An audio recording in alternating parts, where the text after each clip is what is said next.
Bismillahirrahmanirrahim. Assalamualaikum warahmatullahi wabarakatuh.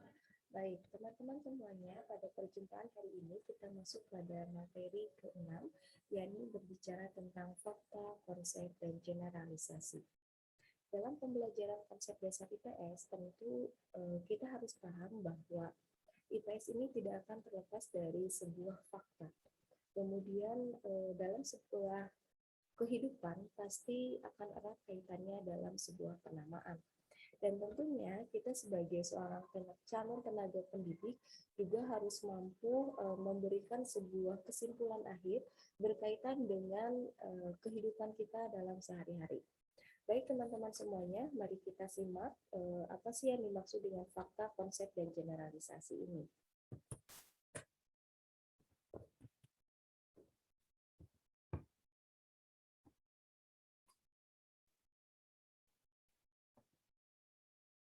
Nah, dalam ilmu-ilmu sosial bahwa yang namanya tindakan-tindakan manusia ini tentu akan selalu mengikuti yang namanya keperilakuan setiap hari. Otomatis secara tidak langsung bahwa kehidupan kita pada dasarnya ini akan melibatkan pada sebuah proses nyata atau faktual atau memang kejadian sebenarnya. Nah, oleh karenanya, fakta ini bisa diartikan atau bisa melihat pada ciri-ciri pertama, nyata, kemudian faktual, kejadian sebenarnya, terbukti, dapat diujikan, ada pelaku, ada keterangan waktu dan tempat, bersifat empiris, dan sesuai dengan keadaan atau kondisi khusus.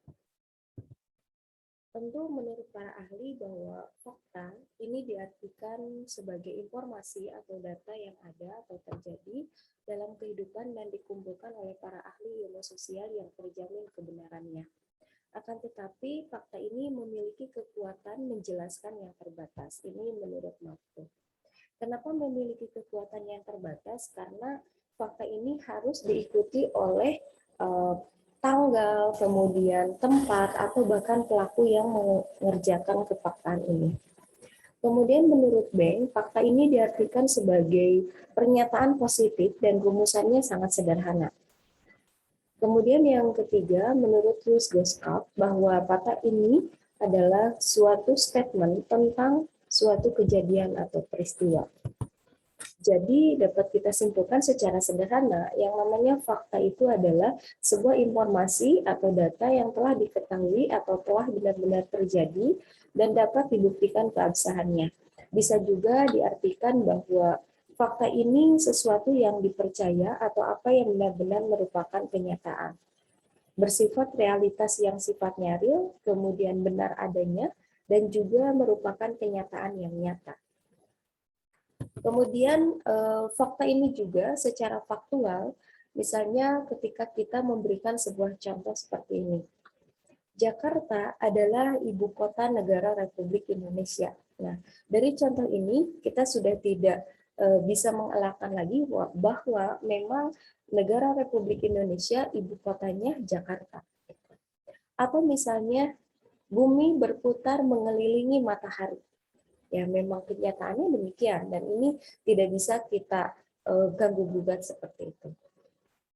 Kemudian fakta ini juga tentu menunjukkan pada sebuah kondisi yang sifatnya khusus, namun keberlakuannya terbatas. Kenapa? Karena fakta ini tentu tidak bisa kita perluas kembali karena ukurannya melihat pada satu settingan waktu. Gitu. Kemudian fakta itu juga amat banyak yang sifatnya tidak terhitung, maka yang namanya fakta ini ada yang berupa data, kemudian ada yang berupa hasil pengamatan secara lebih khusus. Namun demikian bahwa fakta di dalam sebuah pembelajaran IPS yang harus kita pahamkan adalah di mana fakta ini memiliki kemampuan untuk mengingatkan kita pada sesuatu yang sifatnya sangat terbatas. Kemudian fakta ini berupa pada suatu waktu, misalnya tentang perubahan iklim, ya, perubahan bentuk pemerintahan dan sebagainya. Fakta juga berkenaan dengan situasi yang sifatnya khusus. Kemudian fakta itulah yang pada dasarnya menjadi sebuah garis material dalam pembentukan sebuah konsep sebagai pilar-pilar kegiatan intelektual. Di dalam kegiatan belajar mengajar, fakta harus dipetakan dalam hubungan fungsional dengan konsep dan generalisasi dengan cara yang sistematis. Baik, selanjutnya adalah konsep. Nah, konsep ini dicirikan sebagai abstraksi, kemudian gambaran, rancangan, ciri, indikator, karakteristik, kemudian program, acuan, dan penamaan. Saya akan memberikan sebuah contoh. Misalnya, di dalam sebuah konsep, kita akan memberikan konsep tentang ini. Misalnya, saya membawa botol kemasan ini, ya, air berkemasan botol ini, dulu yang kita kenal adalah dengan merek Aqua. Sekarang mereknya banyak sekali. Ini yang saya pegang adalah merek Limineral. Tetapi jika teman-teman misalnya membeli air berkemasan botol ini, pasti mohon maaf ke ibu warung atau bapak warung ya, ke pedagangnya, kita menyebutkan satu keyword, Pak, Bu, beli Aqua-nya. Nah, konsep yang sudah terbentuk di dalam pikiran manusia itu adalah konsep awal tentang si Aqua itu. Walaupun ini mereknya adalah Limineral. Nah, inilah yang disebut dengan abstraksi atau gambaran seperti itu. Nah, menurut para ahli, salah satunya menurut Savage dan Armstrong, bahwa konsep ini tentu dapat dipelajari dalam sebuah kekosongan dengan maksudnya adalah untuk mencapai sebuah ketercapaian dari fakta itu sendiri. Atau yang namanya konsep ini pada dasarnya akan selalu melibatkan yang namanya fakta-fakta khusus. Seperti tadi contohnya, saya menunjukkan botol ini ya, atau air berkemasan botol ini, dan pasti melibatkan yang namanya fakta gitu kan. Nah, faktanya mengatakan bahwa kita semua selalu mengatakan bahwa air berkemasan botol ini dilabelkan dengan nama Aqua gitu. Menurut Hamid Hussein, bahwa yang namanya konsep itu adalah pengabstraksian dari sejumlah benda yang memiliki karakteristik yang sama. Nah, ketika karakteristiknya atau ciri-cirinya sama, kadang kita mengkategorikannya sama. Contoh misalnya, mie instan yang selalu kita beli pasti kalau di daerah atau di perkampungan itu selalu diberikan merek yang sama. Beli super mie-nya, Bu. Nah, gitu ya, super mie. Atau deterjen. Beli Soklinnya atau beli Rinso-nya gitu ya, dengan merek yang sama. Walaupun si penjual itu memberikan merek yang berbeda, tapi kita tidak pernah protes dari pengabstraksian ini. Nah, menurut Moll dan Scale bahwa konsep ini adalah sesuatu yang memang tersimpan dalam sebuah ide atau sebuah gagasan. Jadi, ketika kita memiliki sebuah ide atau gagasan, maka itulah yang tersimpan di dalam benak kita. Sedangkan pakar mengatakan bahwa yang namanya konsep ini sebuah gagasan-gagasan tentang sesuatu, gitu ya. Jadi dapat disimpulkan bahwa yang namanya konsep itu sebuah penanamaan atau pelabelan dari data yang memiliki ciri yang sama ya, tentu dengan tadi ciri-ciri seperti itu pasti tidak jauh berbeda. Dari pengumpulan beberapa konsep tadi, maka sebetulnya ini bisa menghasilkan konsep baru. Contohnya seperti apa? Misal, ketika kita tahu bahwa barang-barang elektronik itu banyak. Nah, ada konsep yang lebih spesifiknya. Contoh misalnya laptop, TV, kulkas, magicom, blender gitu ya, atau chopper dan sebagainya. Nah, dari konsep ini tentu dinyatakan dalam sebuah bentuk yang sangat konkret atau bahkan yang sifatnya abstrak atau bahkan yang lebih luas atau bahkan sempit. Satu atau frase ya. Jadi yang namanya konsep itu bisa muncul atau bisa menghasilkan sebuah konsep baru. Konsep dapat berupa sejumlah fakta yang memang memiliki keterkaitan dengan makna atau definisi yang ditentukan. Karakteristik atau ciri-ciri konsep tersebut ini bisa diartikan sebagai atribut, misalnya ketika saya memberikan contoh di sini sepeda motor. Tentu secara abstraksi yang bisa ternalar oleh kita ketika teman-teman mendengar kata sepeda motor, yang pertama adalah pasti memiliki spionnya dua, gitu kan. Kemudian kendaraan beroda dua, memiliki ban, digerakkan dengan mesin, berbahan bakar bensin, gitu kan. Nah, itulah yang disebut dengan sepeda motor. Jadi, konsep juga bisa diartikan sebagai sejumlah fakta yang memang memiliki keterkaitan dengan ciri-ciri konsep itu sendiri atau berdasarkan atributnya. Kemudian yang selanjutnya adalah generalisasi. Nah, kalau generalisasi ini cirinya adalah pasti bersifat umum, kemudian menyeluruh, kemudian kesimpulan. Tentu maksudnya seperti apa? Menurut Fakih Samlawi, bahwa yang namanya generalisasi itu sejumlah konsep yang memiliki karakteristik dan makna. Dari generalisasi ini, maka bisa menyatakan tentang keterhubungan di antara sebuah konsep untuk mengungkapkan sejumlah besar sebuah informasi. Jadi, generalisasi ini bisa diartikan sebagai pengambilan keputusan atau kesimpulan secara umum dari beberapa konsep yang sama berdasarkan suatu gejala atau informasi yang kita terima yang didukung oleh data dan fakta yang ada. Kebenaran suatu organisasi ditentukan oleh rujukan pembuktian berupa generalisasi yang kita terima saat ini mungkin pada masa yang akan datang mesti diujikan kembali kebenarannya, ya. Sedangkan menurut Sefe dan Armstrong bahwa yang namanya generalisasi ini pasti akan erat kaitannya dengan fakta-fakta yang mengikat. Contoh misalnya, ketika angka pengangguran di negara kita meningkat, maka kejahatan dan kriminalitas pun pasti meningkat. Nah, dari generalisasi ini menggambarkan bahwa ada tiga konsep atau bahkan 4 konsep yang terlihat. Pertama, ketika konsep pengangguran, kemudian konsep negara, kemudian ada konsep kejahatan dan konsep kriminal. Nah, ini kan mengikuti dari fakta yang beredar, maka disinilah atribut yang menyertai dan bisa kita simpulkan seperti tadi. Jelaslah bahwa pada ilmu pengetahuan yang namanya fakta, konsep, dan generalisasi ini saling mendukung satu sama lain. Kenapa?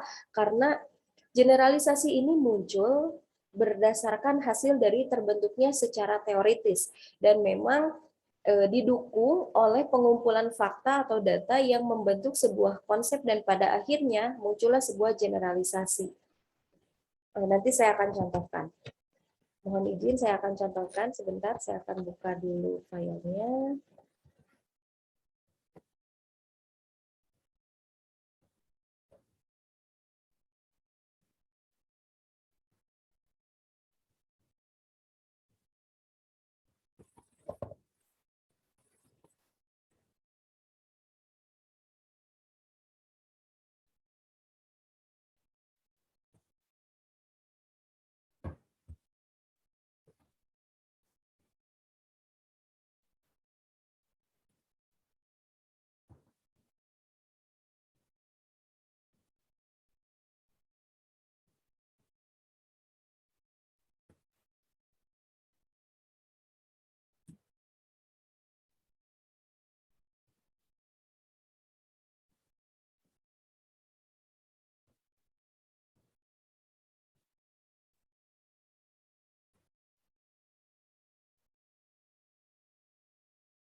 Oke, saya akan memberikan contoh. Kita akan langsung di pembuatan contoh dari fakta, konsep, dan generalisasi.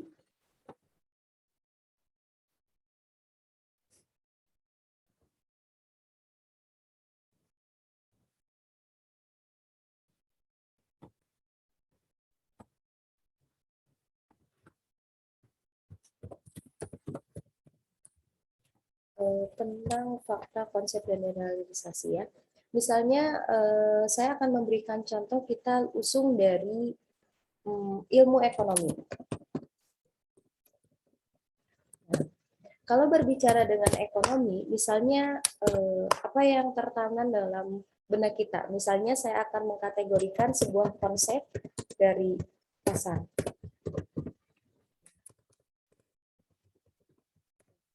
Ketika ada konsep pasar, tolong kita pahamkan bahwa konsep pasar ini pasti akan berkaitan erat dengan fakta. Nah, faktanya apa saja? Misalnya, pertama, pasti kalau di pasar akan ada penjual dan pembeli.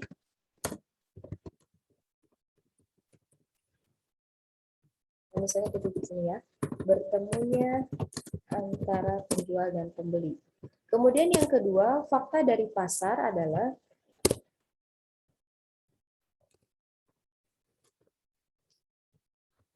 adanya barang yang diperjualbelikan, ya kan? Kemudian yang ketiga, fakta di pasar adanya tawar menawar. Kemudian fakta yang keempat, misalnya pasar basah atau pasar modern, ya, atau bisa kita katakan pasar tradisional,